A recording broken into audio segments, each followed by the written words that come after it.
알렐루야. 안녕하세요. 전 알렙TV의 알렙 목사입니다. 오늘 이 시간은 교회가 운영하는 유치원에 대해서 말씀을 드리겠습니다. 유치원에는 원장이 있고 이사회가 있죠. 그런데 이거와 상관없이 교회에서 운영하는 사립재단의 유치원에는 이사장이 있습니다. 법인의 사립이면 이사장이 있어요.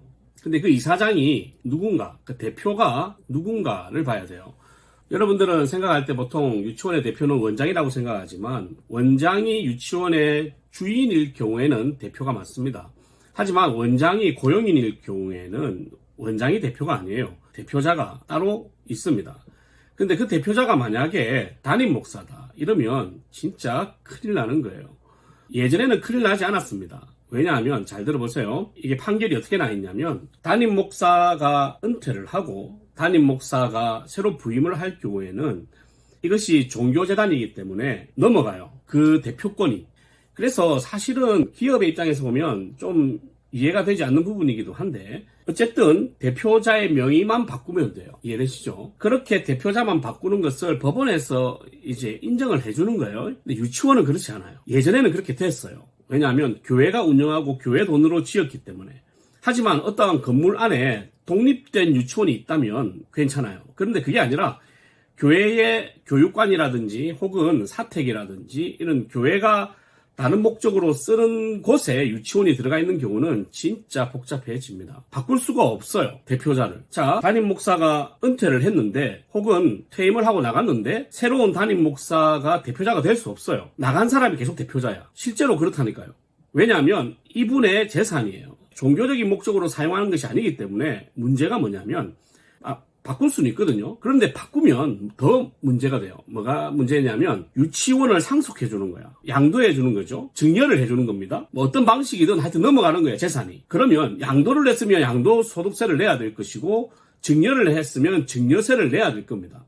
이게 보통 문제가 아닙니다. 그리고 담임 목사가 중간에 죽어버려요. 천국에 갔단 말이에요. 그러면 이 재산은 누구의 것이냐면 소유가 그 자녀들한테 가겠죠. 그래서 자녀들이 만약에 신앙이 개판이다 라고 한다면 실제로 목사 자녀들 중에 신앙 좋다고 할 수 없는 사람들 많이 있잖아요. 혹시 그 사람이 진짜 호시탐탐 말 안 하고 이 사실을 알고 노리고 있으면 진짜 교회는 법정 싸움 크게 갑니다. 그리고 질 가능성이 높아요. 유치원 건물을 다 뺏길 수도 있다니까요. 그러니까 교회 건물 하나를 통째로 뺏길 수도 있어요. 만약에 진짜 담임 목사 자녀가 악하다면 이게 심각하게 안 들릴 수 있겠지만 여러분 유치원 있는 교회 장로님이나 혹은 성도들이 있다면 빨리 대표자가 누군지 알아보세요. 만약에 대표자가 사단법인, 총회라든지 그렇게 되어 있으면 문제가 되지 않습니다. 예. 그런데 그게 아니라 옛날에는 많이 그렇게 했거든요. 담임 목사로 그냥 대표자를 해놓는 경우가 많았어요. 왜냐하면 이 법인으로 옮기면 너무 복잡하고 건축 허가 받기 힘들고 막 이런 게 있었어요. 그래가지고 귀찮아서 안 했어. 근데 지금 그 귀찮음이 교회에 화살이 돼서 지금 돌아온 거예요. 그래서 여러분에게 제안하고 싶은 것은 이겁니다. 담임 목사가 대표자잖아요. 그러면 빨리 바꾸세요. 어떤 방식으로든지 바꿔야 돼요. 담임 목사가 영원히 살지 않아요. 그리고 담임 목사가 아직 젊다고 해서 건강하게 산다는 보장도 없어요. 최대한 빨리 바꾸셔야 됩니다. 총회나 총회재단으로 바꾸셔야 돼요. 두 번째, 담임 목사님의 자녀들이 여러분 보시기에 신앙이 그렇게 좋지 않다. 혹은 교회는 잘 다니는데 하는 행색이나 명품 좋아하고 뭔가 그리스도인답지 않는 모습으로 산다 싶으면 무조건 바꿔야 됩니다. 또 하나, 담임 목사 자녀가 예수 안 믿는 사람이랑 결혼을 한다. 그러니까 사위든 며느리든 예수 안 믿는 사람이 있다. 그 집안에. 이거는 100% 바꿔야 됩니다. 소송 걸면 여러분 진짜 피곤해져요.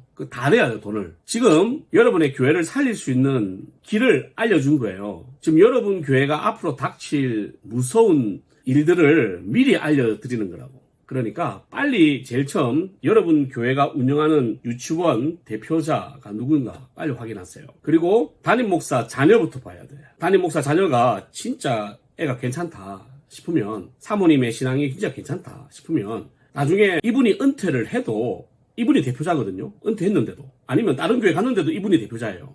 그럼에도 불구하고 이 재산권이, 대표권이 넘어오는 데까지 이분이 법적으로 많이 협력해 줄 가능성이 있어요. 하지만 돈 앞에서는 사람 모릅니다. 그리고 자녀들이 만약에 신앙이 개판이다.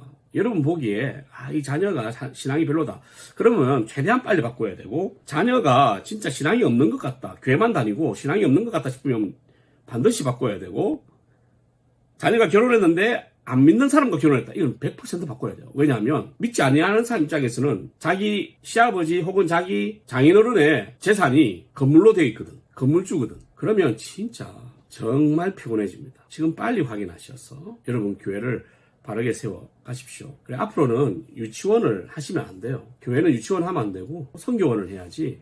이 유치원의 시대는 제 생각에는 그냥 끝난 것 같습니다. 왜냐하면 유치원을 하게 되면 교육 방식도 나라에서 정해준 대로 해야 되거든요. 거기에 대해서는 다음에 한번, 제가 유치원 업무를 7년을 했으니까 한번 노하우를 알려드리도록 하겠습니다. 어쨌든 지금 빨리 대표자 명의를 확인하시고, 대표자를 교회 법인으로 바꾸든 재단 법인으로 바꾸든 총회 법인으로 바꾸든 하여튼 빨리 바꿔야 된다. 그게 제일 우선이다. 꼭 기억하시면 좋겠습니다. 할렐루야.